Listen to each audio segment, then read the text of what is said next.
Alright, here's the lawnmower from those two videos about converting one into propane. Got the hook on the axle to support the bottom tank. Bungee around the tank to support it in the middle for right now.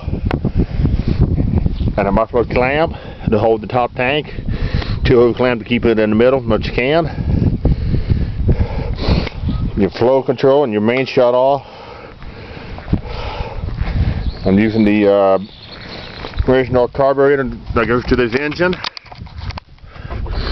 And the fuel tank. I'm using the fuel line to hook the propane line up to it, up to the carburetor. I mowed with it a couple of times. It runs real good.